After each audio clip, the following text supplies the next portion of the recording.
గ్రంథము 31వ అధ్యాయము. ఇర్మియా గ్రంథము 31వ అధ్యాయము 3వ వచనం. అందరూ కలిసి చదువుకుందాం. దయచేసి మీ అందరూ కూడా మీ బైబిల్ తెరవండి. ఇర్మియా గ్రంథము 31వ అధ్యాయము 3వ వచనం. చాలా కాలము క్రిందట యెహోవా నాకు ప్రత్యక్షమై ఇట్లనెను, శాశ్వతమైన ప్రేమతో నేను నిన్ను ప్రేమించుచున్నాను గనుక విడువక నీ ఎడల కృప చూపుచున్నాను. చిన్న ప్రార్థన చేసుకుందాం. కృపగలిగిన తండ్రి, దయగలిగిన దేవా, నీకు వందనాలు, స్తోత్రాలు. వాక్యాన్ని పట్టుకుని నీ సన్నిధిలోకి వస్తున్నాం. మీరు మాతో మాట్లాడి మమ్మల్ని బలపరచమంటూ యేసుక్రీస్తు నామములో ప్రార్థన చేస్తున్నాను తండ్రి, ఆమేన్. ప్రభువును రక్షకుడైన యేసుక్రీస్తు నామంలో చేరువచ్చిన ప్రతి ఒక్కరికి వందనాలు తెలియజేస్తున్నానండి. అందరికీ వందనాలు. అందరికీ వందనాలు. మనము చాలాసార్లు ప్రార్థన చేసే సమయంలో మనకున్నటువంటి పరిస్థితులను బట్టి ఒక పదాన్ని మనం తరచుగా వాడుతుంటాం. ఈవెన్ కీర్తనల గ్రంథంలో కూడా కీర్తనకారులు చాలాసార్లు ఈ మాట ఉపయోగించారు. ఏంటనంటే, ప్రభువా ఇంకెంతకాలం, హౌ లాంగ్, ఇంకెంతకాలం మాకు ఈ శ్రమ, ఇంకెంతకాలం ఈ బాధ, ఎంతకాలం ఈ శోకం, ఎంతకాలం ఈ పరిస్థితి, ఎంతకాలం ఈ ఇబ్బంది అని చెప్పేసి మనం కూడా కొన్నిసార్లు దేవుణ్ణి అడుగుతాం. ఎంతకాలం ఈ పరిస్థితి, నాకు ఎప్పుడు తీసేస్తావు దీన్ని నాకు అని చెప్పేసి అడుగుతాం కదా. సేమ్ ఇశ్రాయేల్ ప్రజలు కూడా కీర్తనల గ్రంథంలో చాలా మార్లు దేవా ఎంతకాలం, how long you will be continuing this అని చెప్పేసి వాళ్ళు కూడా చాలా ప్రార్థన చేశారు. అయితే మనం చదువుకున్నటువంటి లేఖన భాగం 31వ అధ్యాయం ఇర్మియా గ్రంథము 3వ వచనంలో ఒకసారి వాళ్ళ పరిస్థితి మనం చూసినట్లయితే, ఇశ్రాయేల్ ప్రజల జీవితంలో ఇది ఒక ప్రాముఖ్యమైనటువంటి సంఘటన. ఏంటా సంఘటన అంటే, ఇశ్రాయేల్ ప్రజలందరూ కూడా చెరలోకి కొనిపోయబడి వాళ్ళు 70 సంవత్సరాల పాటు బబులోను ఆధ్వర్యంలో ఉన్నారు.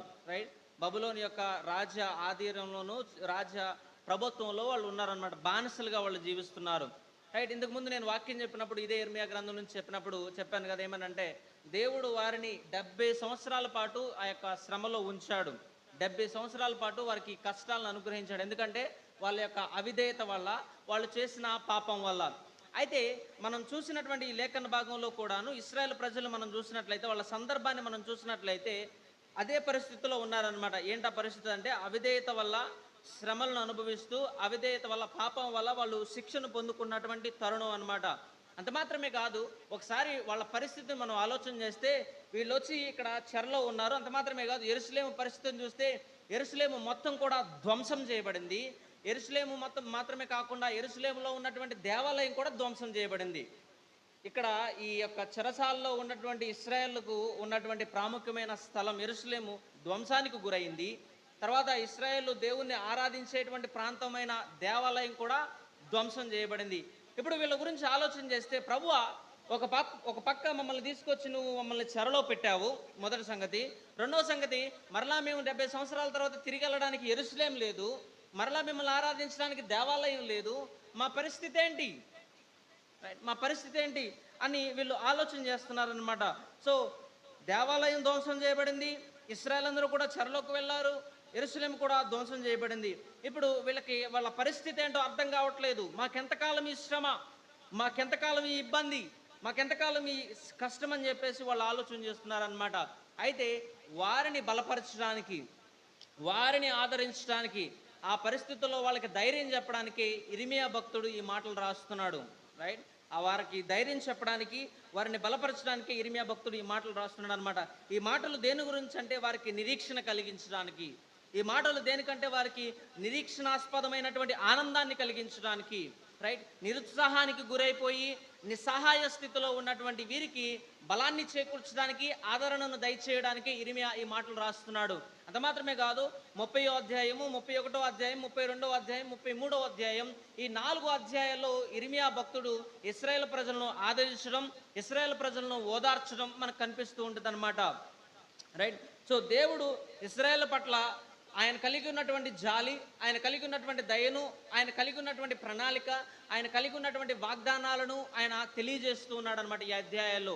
అయితే మనం చదువుకున్నటువంటి లేఖన భాగంలో ఒక మంచి వాగ్దానం, శ్రేష్టమైన మేలైన వాగ్దానము దేవుడు వీరికి అనుగ్రహించాడు అనమాట. ఏంటనంటే, ఇర్మియా భక్తుడితో దేవుడు మాట్లాడుతూ ఇలా అన్నాడు, 3వ వచనం ఏమని? చదవండి.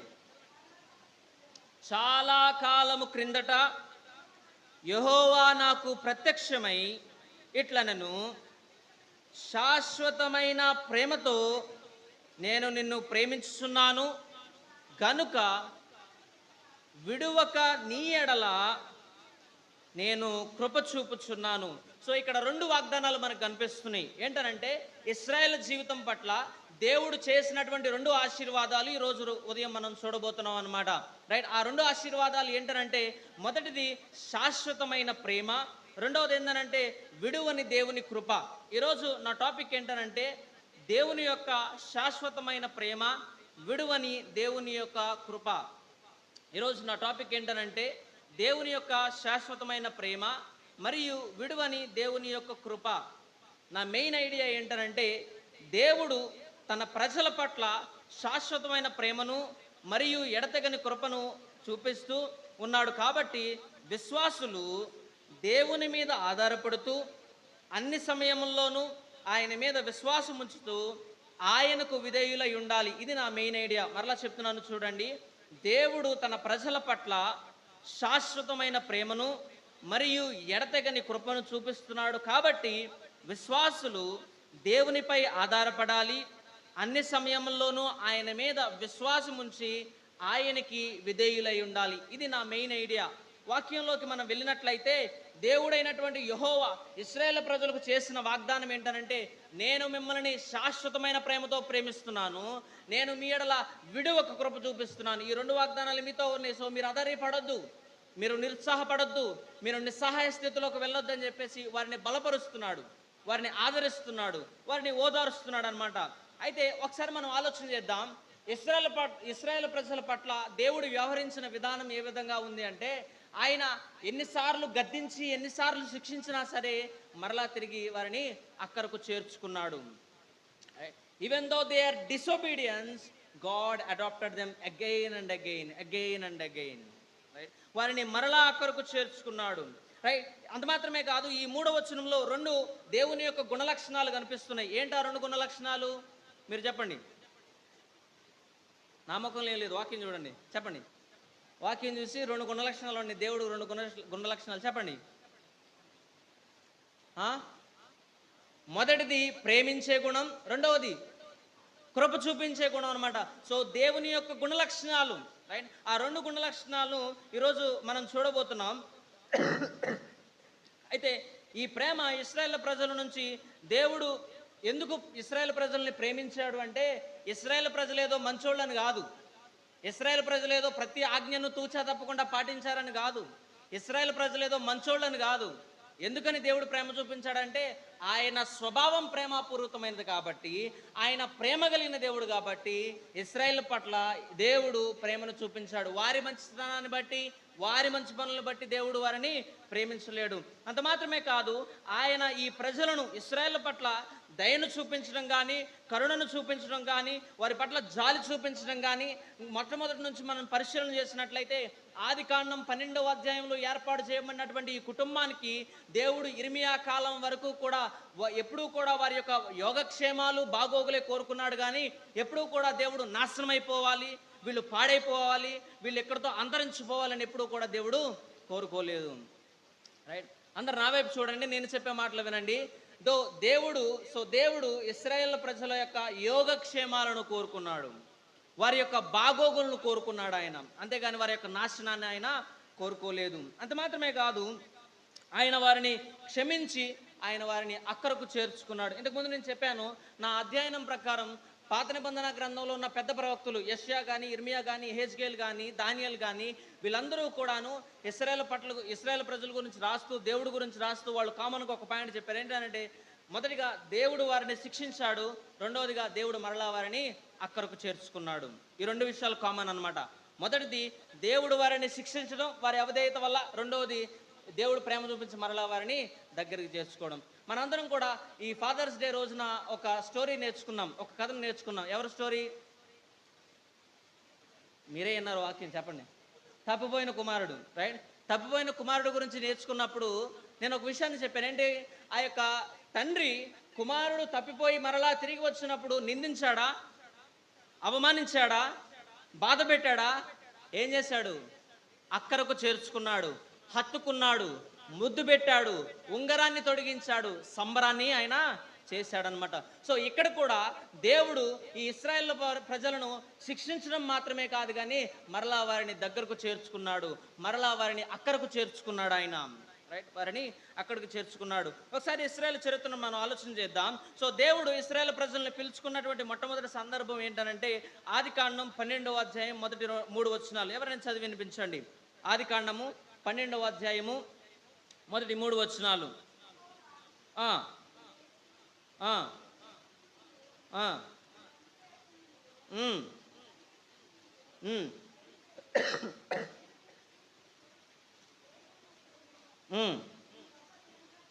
నిన్ను గొప్ప జనముగా చేసి నిన్ను ఆశీర్వదించి నీ నామమును గొప్ప చేయుదును. నీవు ఆశీర్వాదముగా నుందువు. నిన్ను ఆశీర్వదించు వారిని ఆశీర్వదించును, నిన్ను దూషించు వారిని శపించదను. భూమి యొక్క సమస్త వంశములలో నీయందు ఆశీర్వదించబడునని అబ్రహాముతో అనగా. సో దేవుడు అబ్రహామును పిలుచుకుని అబ్రహాము సంతానాన్ని ఆశీర్వదించి, మీరు నా ప్రజలుగా ఉండబోతున్నారు, నేను మిమ్మల్ని నిర్ణయించుకుంటున్నాను, నేను మిమ్మల్ని ఏర్పాటు చేసుకుంటున్నాను, నేను మిమ్మల్ని పిలుచుకుంటున్నాను, మీరు ఇప్పటి నుంచి నా ప్రజలు. ఆ కాలంలో చాలామంది ఉన్నారు కదా, ఇశ్రాయేల్ని ఎందుకని దేవుడు ఎందుకు చేసుకున్నాడు? వాళ్ళు మంచోళ్ళనా, లేకపోతే వాళ్ళు చేసే పనులు మంచుకున్నాయనా, లేకపోతే వాళ్ళు దేవుని ఆజ్ఞలు అన్నీ కూడా తూచా తప్పకుండా పాటిస్తున్నారనా? లేదు. మొదటి నుంచి మనం ఆలోచన చేసినట్లయితే దేవుడు వారిని ప్రేమించాడు. ఏం చేశాడండి? దేవుడు వారిని ప్రేమించాడు, అందుకని వారిని ఎన్నిక చేసుకున్నాడు, అందుకని దేవుడు ఏర్పాటు చేసుకున్నాడు, అందుకని దేవుడు వారిని దగ్గరికి చేర్చుకున్నాడు. అంత మాత్రమే కాదు, క్షమించాడు, మన్నించాడు. వారి ఎడల వాడబారని యొక్క వాగ్దానాలను నిలుపుకుంటూ ఆయన ప్రేమను చూపించాడు. రైట్, ఆయన ప్రేమను చూపించాడు. ప్రేమైన దేవుని సంగమా, అది ఇశ్రాయేల్ చరిత్ర. దేవుడు ఇశ్రాయేల్ని ప్రేమించాడు. రైట్, అయితే ఇప్పుడు మనకేంటి? నూతన నిబంధన గ్రంథంలో బ్రతుకుతున్నటువంటి విశ్వాసులమైన మనకి ఏంటి? సో దేవుడి యొక్క ప్రేమను, దేవుడి యొక్క కృపను మీకు పరిచయం చేస్తాను రండి. ఎఫెసీయులకు రాసిన పత్రిక 1వ అధ్యాయం. విశ్వాసులకు దేవుడు ఇచ్చినటువంటి ఆశీర్వాదం ఏంటనంటే, ఎఫెసీయులకు రాసిన పత్రిక 1వ అధ్యాయం 4 నుంచి 6 వచనాలు మనకు తెలుగులో కలుస్తున్నాయి కాబట్టి ఆ వచనాలు చదువుకుందాం. 4 నుంచి 7 వచనాల వరకు చదువుకుందాం. ఎవరైనా చదవండి. ఎట్లనగా ఏమండి, తన ప్రియుని యందు తన కృపా మహిమకు కీర్తి కలిగినట్లు, ప్రియుని యందు తాను ఉచితముగా మనకు అనుగ్రహించిన తన కృపా మహిమకు కీర్తి కలిగినట్లు తన చిత్త ప్రకారమైన దయా సంకల్పము చొప్పున, వినండి జాగ్రత్తగా, యేసుక్రీస్తు ద్వారా తన కుమారులుగా స్వీకరించుటకై మనలను ముందుగా తన కోసము నిర్ణయించుకుని, వినండి, విశ్వాసుల గురించి మాటలు రాస్తున్నాడు పౌలు గారు. ఏమనంటే, దేవుడు యేసుక్రీస్తు ప్రభువారు యేసుక్రీస్తు ద్వారా తన కుమారులుగా స్వీకరించుటకై మనలను ముందుగా తన కోసము నిర్ణయించుకొని, మనము తన ఎదుట పరిశుద్ధులమును నిర్దోషములై ఉండవలనని జగత్ పునాది వేయబడక మునిపే, ఎప్పుడంటండి? Before the foundation of the world. Right, ఈ జగత్ పునాది వేయబడక మునిపే ఆయన వీరిని ఏర్పాటు చేసుకోవడం జరిగింది. ఇప్పుడు నాకు సమాధానం చెప్పండి. ఇశ్రాయేలు ప్రజలను దేవుడు ఎప్పుడు ఏర్పాటు చేసుకున్నాడు? ఆదికాండం 12వ అధ్యాయంలో. విశ్వాసులను దేవుడు ఎప్పుడు ఏర్పాటు చేసుకున్నాడు? జగత్ పునాది వేయబడక ముందు. ఎవరు నిర్ణయించబడ్డారు ముందు? ఇశ్రాయేలు ప్రజలు నిర్ణయించబడ్డారా, విశ్వాసులు నిర్ణయించబడ్డారా? ఏమండి, విశ్వాసులే నిర్ణయించబడ్డారు. ఆయన ప్రేమను చూపించాడు. యేసుక్రీస్తు ద్వారా తన కుమారులుగా స్వీకరించుటకై మనలను ముందుగా తన కోసము నిర్ణయించుకుని, మనం తన ఎదుట పరిశుద్ధులముగా నిర్దోషులుగా ఉండవలనని జగత్ పునాది వేయబడక మునిపే ప్రేమ చేత ఆయన క్రీస్తులో మనలను ఏర్పాటు చేసుకున్నాడు. సో ఇప్పుడు మీరు నాతో చెప్పండి, దేవుడు మనల్ని ప్రేమించాడా లేదా? ఇంకొక ప్రశ్న అడగనివ్వండి, దేవుడు మనల్ని ఇశ్రాయేలు ప్రజలకు లాగా శాశ్వతమైన ప్రేమతో ప్రేమించాడా లేదా? చెప్పండి. శాశ్వతమైన ప్రేమతో ఆయన ప్రేమించాడు. ఓకేనా? ఇది మొదటి సంగతి. ఆయన కృపను గురించి మనం చూద్దాము. తర్వాత మాట చదవండి, 7వ వచనం. దేవుని కృపా మహదైశ్వర్యమును బట్టి ఆ ప్రియుని యందు ఆయన రక్తం వలన మనకు విమోచనము అనగా మన అపరాధములకు క్షమాపణ కలిగి ఉన్నది. సో ఆయన తన యొక్క కృపా మహిమైశ్వర్యమును మనకు చూపించాడు. ఏమండి, ఆయన విడువని వాడబారని యొక్క ఆ యొక్క కృపను మనకు చూపించడం జరిగింది. అందుకనే మన అపరాధాలన్నిటి నిమిత్తమై ఆయన తన రక్తాన్ని చిందించి మనల్ని విమోచించాడు. మన అపరాధాలన్నిటిని కూడా ఆయన క్షమించాడు ఆయన కృపను బట్టి. మనందరికీ తెలుసు, రోమీయులకు రాసిన పత్రిక 3వ అధ్యాయం 24వ వచనంలో ఆయన రాశాడు కదా, మీరు కేవలము దేవుని యొక్క కృపచేతనే రక్షించబడి ఉన్నారు. అవునా కాదా? ఏమండి, మనం ఆయన కృపచేతనే రక్షించబడ్డాం. ఇప్పుడు ఇశ్రాయేలుకు చేయబడినటువంటి 2 వాగ్దానాలు మనకి అప్లికేబుల్లా కాదంటారా? ఏమండి, అవి మనకు వర్తిస్తాయి అంటారా, వర్తించమంటారా? వర్తిస్తాయి. ఏమండి, వర్తిస్తాయి. అదే విశ్వాసంతో మనం ముందుకెళ్ళాము.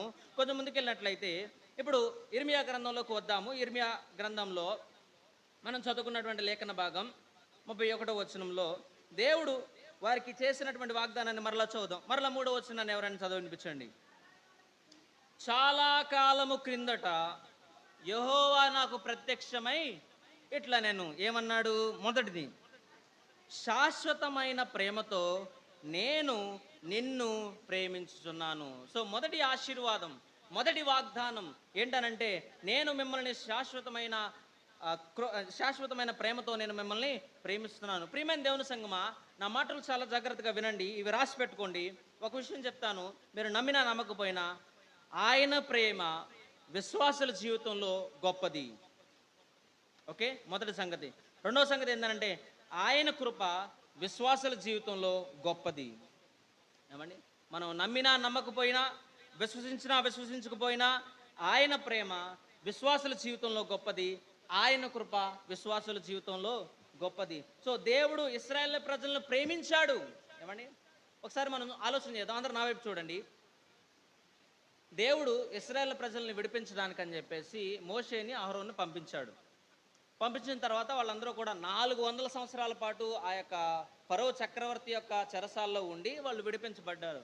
విడిపించిన తర్వాత వాళ్ళు మరలా డిసొబీడియంట్ పీపుల్, అవిధేయులు అయ్యారు. అవిధేయులైన తర్వాత దేవుడు ఏం చేశాడు? వారిని 40 సంవత్సరాల పాటు అరణ్యంలో పొండ్రా బాబు, ఇది మీకు శిక్ష అని చెప్పేసి వారిని శిక్షించాడు. అయినప్పటికీ వాళ్ళు ఊరుకున్నారా? దేవుని మీద గునుక్కున్నారు, దేవుని మీద సనుక్కున్నారు, దేవునికి వ్యతిరేకంగా మాట్లాడారు. అయినా దేవుడు ప్రేమించడం ఆఫ్ చేశాడా? ఏమండి, దేవుడు ప్రేమించడం ఆఫ్ చేశాడా? దేవుడు కృప చూపించడం ఆఫ్ చేశాడా? లేదు కదా. ఏమండి, లేదు కదా. ఒకసారి మనం ఈ ఇశ్రాయేలు చరిత్రను చూద్దాం. ద్వితీయోపదేశ కాండము 4వ అధ్యాయము, ద్వితీయోపదేశ కాండము 4వ అధ్యాయము 37వ వచనం. దేవుడైనటువంటి యెహోవా ఇశ్రాయేలు ప్రజలకు చేసిన వాగ్దానము 4వ అధ్యాయము 37వ వచనం. ద్వితీయోపదేశ కాండం 4వ అధ్యాయం 37.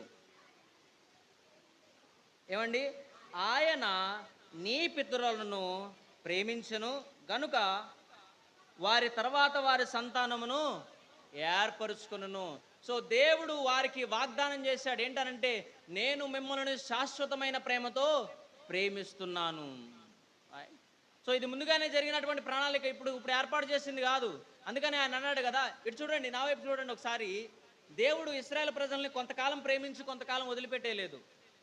ఏమండి, దేవుడు కొంతకాలం వీళ్ళు మంచోళ్ళుగా ఉన్నారు, ఇప్పుడు వీళ్ళని ప్రేమిస్తాను, వీళ్ళు చెడ్డోళ్ళుగా అయ్యారు, ఇప్పుడు నేను వీళ్ళని ప్రేమించను అని చెప్పేసి అట్లాంటి నిబంధన ఆయన ఏమీ చేసుకోలేదు. ఒకసారి నా వైపు చూడండి. ఆయన నిరంతరం నుంచి నిరంతరం వరకు, శాశ్వత కాలం వరకు ఆయన ప్రేమించాడు. వాళ్ళు ఏర్పాటు చేయబడినటువంటి దినం నుంచి వాళ్ళు కానాను దేశం వెళ్ళేంత వరకు కూడా ఆయన వారిని ప్రేమించాడు. వారి ఎడల ఆయన కృపను చూపించాడు. రైట్, అంత మాత్రమే కాదు, ఇంకొక వచనాన్ని కూడా చూద్దాం. 7వ అధ్యాయము ద్వితీయోపదేశ కాండం 7వ అధ్యాయం 7-8 వచనాలు చూడండి. ద్వితీయోపదేశ కాండం 7వ అధ్యాయం 7వ వచనం. మీరు సర్వజనముల కంటే విస్తార జనమని యెహోవా మిమ్మును ప్రేమించి మిమ్మును ఏర్పరచుకోలేదు. వినండి, నా మాటలు చాలా జాగ్రత్తగా. ఏందనంటే, ఆయన మీరేదో అందరికన్నా ఎక్కువ మంది ఉన్నారని మిమ్మల్ని ప్రేమించలేదు. సమస్త జనముల కంటే మీరు లెక్కకు తక్కువే కదా. అయితే యెహోవా మిమ్మల్ని ప్రేమించువాడు గనుకన తాను మీ తండ్రులకు చేసిన ప్రమాణమును నెరవేర్చువాడు గనుక యెహోవా బాహుబలము చేత మిమ్మల్ని రప్పించి దాసుల గృహము నుండి ఐగుప్తు రాజైన ఫరో చేతిలో నుండి మిమ్మల్ని విడిపించాడు. He delivered you because he loved you. Right, ఆయన మిమ్మల్ని ప్రేమించాడు కాబట్టి ఆయన మిమ్మల్ని విమోచించాడు.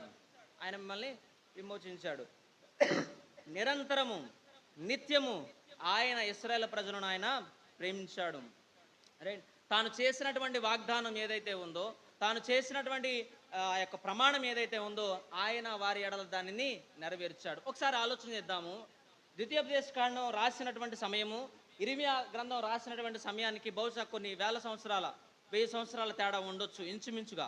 రైట్, అయితే ఈ 1000 సంవత్సరాల పాటు ఆయన శాశ్వతమైన ప్రేమతో విడిచిపెట్టకుండా వదిలిపెట్టకుండా ఆయన ప్రేమించాడు.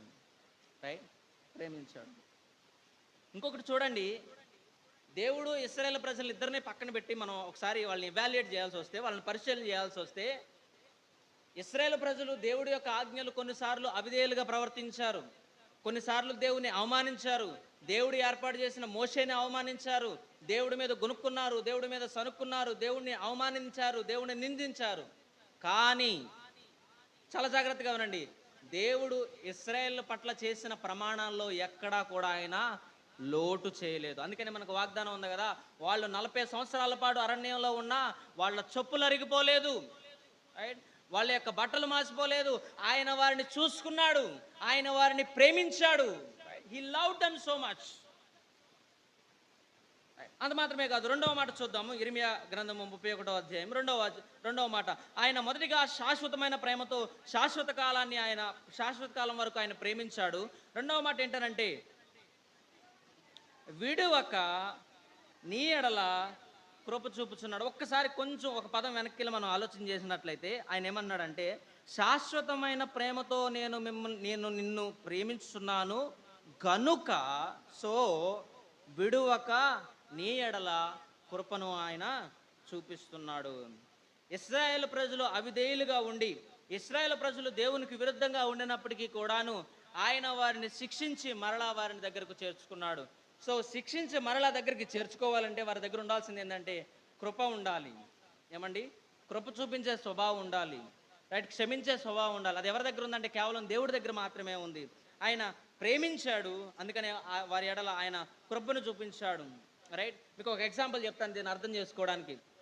కొన్నిసార్లు మీ పిల్లోళ్ళు ఏదైనా జప్పు చేస్తే మీరేం చేస్తారు, వారిని వెంటనే కోపంతో గట్టిగా పెట గట్టి కొట్టేసి మళ్ళీ తర్వాత 5 నిమిషాలు అయిన తర్వాత దగ్గర తీసుకుని వాడిని నిమురుతూ, సారీ నాన్న, సారీ అమ్మ, తప్పు అయిపోయింది, ఇంకెప్పుడు ఇట్లా చేయొద్దే అని చెప్పేసి ఏం చేస్తారు, బొజ్జగిస్తారు. కొట్టిన తర్వాత ఏం చూపిస్తున్నారు, వారిని దగ్గరికి తీసుకుని బొజ్జగించి, ఏం కావాలి నీకు, పిజ్జా కావాలా, బర్గర్ కావాలని చెప్పేసి వారిని ఓదార్చడానికి ఏదో ఒకటి ఇస్తాం వారికి. అవునే కదా? సో దేవుడు కూడా అదే విధంగా ఇశ్రాయేలు ప్రజలను శిక్షించి వారి అవిధేయత పట్లను, వారి పాపాలను పట్లను వారిని శిక్షించి, వారి యొక్క అవిధేయతను బట్టి వారిని ఖండించి మరలా ఏం చేస్తారంటే వారిని దగ్గరకు తీసుకున్నాడు. ఏ విధంగా అయితే తప్పిపోయిన కుమారుడు స్టోరీలో తండ్రి తన కుమారుని అక్కడికి చేర్చుకుని క్షమించి కృపను చూపించాడో, అదేవిధంగా దేవుడు ఇశ్రాయేలు ప్రజల పట్ల వారిని ఆయన అక్కరకు చేర్చుకున్నాడు, కృపను చూపించాడు. కృపను చూపించాడు. దేవుడు వారిని విడిచిపెట్టలేదు, దేవుడు వారిని వదిలిపెట్టలేదు. దేవుడు వారిని అక్కరకు చేర్చుకుని ఆయన యొక్క కృపా స్వభావాన్ని ఆయన చూపించుకుంటూ వచ్చాడు. సో ఆయన యొక్క గొప్ప స్వభావం, గొప్ప యొక్క లక్షణం మనకి ఇక్కడ కనిపిస్తుంది అనమాట. ఆయన వారిని దగ్గర చేర్చుకున్నాడు. అంత మాత్రమే కాదు, ప్రియ దేవుని సంఘం నా మాటలు వినండి. ఈ రోజున సంఘంగా బ్రతుకుతున్నటువంటి మన జీవితాల్లో కూడా దేవుడు కృపామయుడుగా ఉన్నాడు. ఆయన కృప చూపించిన దేవుడుగా ఉన్నాడు. మనల్ని ఆయన ఎప్పుడూ కూడా విడిచిపెట్టలేదు. మనల్ని ఎప్పుడూ కూడా ఆయన అన్యాయం చేయలేదు. మనకెప్పుడూ కూడా ఆయన మోసం చేయలేదు. వారి పట్ల, మన పట్ల ఆయన జాలిని చూపించాడు, దయను చూపించాడు, కరుణను చూపించాడు. రైట్, ఆయన శాశ్వతమైన ప్రేమతో ప్రేమించాడు. రెండవది, విడువక వారి ఎడల కృపను చూపించాడు. మనం నమ్ముకున్న దేవుడు ప్రేమించే దేవుడు. మనం నమ్ముకున్న దేవుడు ఆయన కృప చూపించే దేవుడు. సో ప్రియమైన దేవుని సంగమా, విశ్వాసులుగా మనం ఒకసారి ఆలోచన చేసుకుంటే, మన జీవితంలో మనం ఈ రోజున ఉన్నటువంటి స్థితి ఏదైతే ఉందో అది మనం పొందుకున్నది కాదు, మనం సంపాదించుకున్నది కాదు. మన యొక్క కష్టార్జితంతో, మన యొక్క శక్తితో, మన యొక్క బలంతో మనం ఉన్నటువంటి స్థితి మనది కాదు. అది ఎవరిచ్చారంటే దేవుడు అది మనకి అనుగ్రహించాడు. వినండి, మీరు ఉద్యోగాలు చేస్తున్నారంటే దేవుడు మీకు ఉద్యోగం అనుగ్రహించాడు. మీరు పనులు చేస్తున్నారంటే దేవుడు ఆ పనిని అనుగ్రహించాడు. మీ కుటుంబాలు యోగక్షేమాలుగా ఉన్నాయంటే దేవుడు యోగక్షేమాన్ని అనుగ్రహించాడు. దేవుడు బాగోగులు చూసుకున్నాడు. దేవుడు ఆర్థిక అవసరాలు తీరుస్తున్నాడు. దేవుడు ఆరోగ్యాన్ని ఇస్తున్నాడు. దేవుడు సంరక్షణనిచ్చాడు. దేవుడు కాపుదలనిచ్చాడు. దేవుడు మీకు, మీ కుటుంబాలకు తోడుగా ఉన్నాడు. కాబట్టి ఈ రోజున మీరు ఈ విధంగా కూర్చుని ఆయన సన్నిధిలో ఆయన మాటలు వింటున్నారు. ఆయన్ని ఆరాధించడానికి వచ్చారు. మీరు ఏది కూడా మన గొప్ప చేత కాదండి. ఏమండి, ఏది కూడా మన గొప్ప చేత కాదు. ఎవరైనా ఒకరు మనకు ఒక పెద్ద సహాయం చేస్తేనే వారికి చాలాసార్లు thank you thank you thank you అని చెప్పి జీవితాంతకాలం మనం వారికి కృతజ్ఞతలు చెప్తాం. అట్లాంటిది మనల్ని ప్రేమిస్తున్నటువంటి దేవుడు, ఏమండి, మన ఎడల కృప చూపిస్తున్నటువంటి దేవుడిని మీరు ఎలా నిర్లక్ష్యం చేయగలుగుతారు? ఏమండి, మీరు ఎలా నిర్లక్ష్యం చేయగలుగుతారు? ఒకసారి ఆలోచన చేయాలి. మనల్ని ప్రేమించి మన ఎడల కృప చూపించి అయోగ్యులుగా, ఏ యోగ్యత ధన్యత లేనటువంటి మన ఎడల ఆయన ఆ పరలోక రాజ్యాన్ని, ఆ వైభవాన్ని విడిచిపెట్టి ఈ లోకానికి వచ్చి మనల్ని ప్రేమించి మన ఎడల కృప చూపించి మనల్ని రక్షించుకుని ఆయన తన రాజ్య వారసులుగా చేసుకుని మనల్ని తన దత్త కుమారులుగా, దత్త కుమార్తెలుగా తీర్చిదిద్దుకున్నాడే. అట్లాంటి దేవునికి నువ్వు జీవించే జీవితం ఏంటి? నీ కృతజ్ఞతా జీవితం ఏది? ఆయన గొప్ప ప్రేమ లక్షణాన్ని, ఆయన యొక్క గొప్ప కృప లక్షణాన్ని నువ్వు అర్థం చేసుకున్నావా? ఏమండి, ఒక వ్యక్తి దేవుణ్ణి ఎలా ప్రేమించగలుగుతాడు చెప్పండి? చెప్పండి. మీ అందరికీ తెలుసు, యోహాను రాసిన సువార్తలో ఉంది కదా, ఏంటది మాట? The person one who obey, right? So దేవుణ్ణి మనం ఎలా ప్రేమిస్తామంటే ఆయన ఆజ్ఞలు గైకొని జీవించడం చేతనే మనము ప్రేమిస్తాం. దేవుని ఆజ్ఞలు నిజంగా గైకొని మనం నిజంగా ఆయన ప్రేమించేవారిగా ఉన్నామా? ఒకసారి మనం ఆలోచన చేసుకోవాలి. ఇశ్రాయేలు ప్రజల పట్ల దేవుడు కలిగి ఉన్నటువంటి ప్రణాళిక చాలా గొప్పది. వారిని శాశ్వతమైన ప్రేమతో ప్రేమించాడు. అంత మాత్రమే కాదు, వారి విడువక కృప చూపించాడు. అంటే ఏంటి? ఏమంటే విడువక కృప అంటే ఏంటో తెలుసా? ఎస్పెషల్లీ మీతో మాట్లాడుతున్నాను. మీ అబ్బాయి ఎంత పనికిమాలలో ఉండైనా సరే వాడిని ఏం చేస్తారు? వాడు రాత్రికి తాగేసి ఇంటికి వచ్చినా సరే ఏం చేస్తారు? తలుపు తీసి అన్నం పెట్టి లోపలికి తీసుకెళ్ళి వాడి యొక్క బాగోగులు చూసుకుంటారు. అవునా కాదా? దాన్ని ఏమంటారంటే విడువక కృప చూపించడం. వాడు ఎంత పనికిమాలలో ఉండైనా సరే వాడిని దగ్గరికి చేర్చుకోవడం. సో దేవుడు కూడా మన ఎడల అదే విధంగా వ్యవహరించాడు. ఏమండి, ఆయన మనల్ని అక్కడికి చేర్చుకున్నాడు. మన అవిధేయతను చూడలేదు ఆయన, మన యొక్క పాపాన్ని చూడలేదు ఆయన, మన యొక్క విరుద్ధమైనటువంటి స్వభావాన్ని, విరుద్ధమైనటువంటి జీవితాన్ని ఆయన చూడలేదు. ఆయన అక్కడికి చేర్చుకుని తన ధారాళమైన కృప విడువక మన ఎడల ఆయన కృపను చూపించాడు. విడువక ఆయన మన ఎడల కృపను చూపించాడు. సో ప్రియమైన దేవుని సంగమా, ఈ వాక్యంలోంచి మనం ఏం నేర్చుకోవచ్చు అంటే, మొట్టమొదటిగా నేను మీ అందరికీ చెప్తున్నాను, విశ్వాసులైన వారందరికీ చెప్తున్నాను, మన జీవితంలో దేవుడు మనలను శాశ్వతమైన ప్రేమతో ప్రేమిస్తున్నాడు. ఓకే, ధైర్యంగా ఉండండి, నిరుత్సాహపడద్దు, దిగులు పడద్దు. మీరు నిస్సహాయ స్థితిలో ఉన్నారని ఆలోచన చేస్తున్నారేమో, మీరు దిగులు పడుతున్నారేమో, కానీ దేవుడు మిమ్మల్ని చెప్తున్నాడు, దేవుడు మీతో చెప్తున్నాడు ఒక మాట ఏంటంటే, ఎవరు ప్రేమించినా ప్రేమించకపోయినా, మీ బంధువులు ప్రేమించినా ప్రేమించకపోయినా, మీ ఇరుగు పొరుగు వారు ప్రేమించినా ప్రేమించకపోయినా, నేను మిమ్మల్ని శాశ్వతమైన ప్రేమతో ప్రేమిస్తున్నాను. మొదటి విషయం. రెండో విషయం ఏంటంటే, మన జీవితాల్లో దేవుడు ఆయన విడువక కృప చూపిస్తున్నాడు. ఎన్నిసార్లు మనం అవిధేయులుగా ఉన్నా ఆయన మనల్ని ఎప్పుడూ కూడా విడిచిపెట్టలేదు, ఎప్పుడూ కూడా ఆయన మనల్ని వదిలిపెట్టలేదు. కీర్తనాకారుడు ఒక మాట అంటాడు కదా, 103వ కీర్తనలో ఆ మాట చదువుకుందాము. 103వ కీర్తన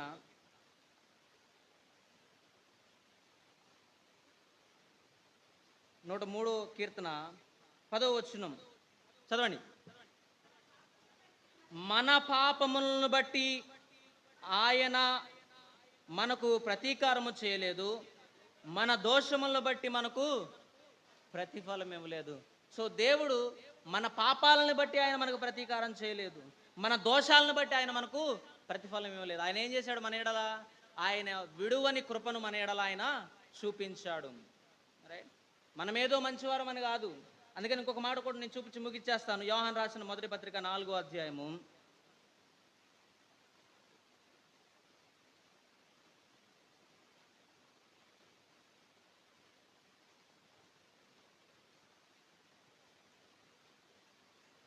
యోహాను రాసిన పత్రిక 4వ అధ్యాయము 10వ వచనం. మనము దేవుణ్ణి ప్రేమించితమని కాదు, తానే మనలను ప్రేమించి మన పాపములకు ప్రాయశ్చిత్తమై ఉండుటకు తన కుమారుణ్ణి లోకానికి పంపెను. ఇందులో ప్రేమ ఉన్నది. దేవుడు ప్రేమించాడు, దేవుడు కృప చూపించాడు. ప్రియ విశ్వాసి, మూడో విషయం చెప్తున్నాను. నీకు ఈ భూలోకంలో సహాయం చేయగలిగినటువంటి ఒకే ఒక మనిషి, ఒకే ఒక వ్యక్తి ఎవరైనా ఉన్నారంటే అది కేవలం దేవుడు మాత్రమే. సో ఆయన మీద నమ్మకం ఉంచి, నీ పరిస్థితి ఏదైనా, నీ సమస్య ఏదైనా, నువ్వు ఎంతకాలం ప్రభు అని ప్రార్థన చేస్తున్నా సరే, ఆ కాలాన్ని తీర్చగలిగినటువంటి దేవుడు కేవలం మన దేవుడు మాత్రమే. ఆయన మీద నమ్మకం ఉంచి, ఆయన మీద విశ్వాసం ఉంచాలి. ఆఖరిగా, ఒకవేళ నువ్వు దిగులు పడుతున్నావా, ఎటువంటి ఆధారం లేదే, ఎటువంటి సహాయం లేదే, ఎంతకాలం ఈ శ్రమ, ఎంతకాలం ఈ శోకం, ఎంతకాలం ఈ పరిస్థితి, ఎంతకాలం ఈ ఇబ్బంది అని బాధపడుతున్నావేమో, ప్రియ సహోదరి సహోదరుడా, దేవుడు నిన్ను ప్రేమిస్తున్నాడు. దేవుడిని ఎడల కృప చూపిస్తున్నాడు. ధైర్యంగా ఉండు. మనం నమ్ముకున్న దేవుడు గొప్ప దేవుడు. మనం నమ్ముకున్న దేవుడు ప్రేమించే దేవుడు. మనం నమ్ముకున్న దేవుడు ఆయన కృప చూపించే దేవుడు. రైట్, ఆఖరిగా ఆయన వాక్యానికి, ఇశ్రాయేలు ప్రజలకు ఇర్మియా చెప్పినట్లు, దేవుడు చేసిన వాగ్దానాల మీద మీరు ఆధారపడి జీవించండి అన్నట్లు, మనం కూడా దేవుడు ఆయన చేసిన వాగ్దానాలను, వాక్యాన్ని మనం గైకొంటూ, ఆయన ఆజ్ఞలు పాటిస్తూ మన జీవితంలో మనం ముందుకు సాగుదాం. దేవుడి కొద్ది మాటలు మన ఇంట్లో దీవించి ఆశీర్వదించునుగాక. ఆమేన్.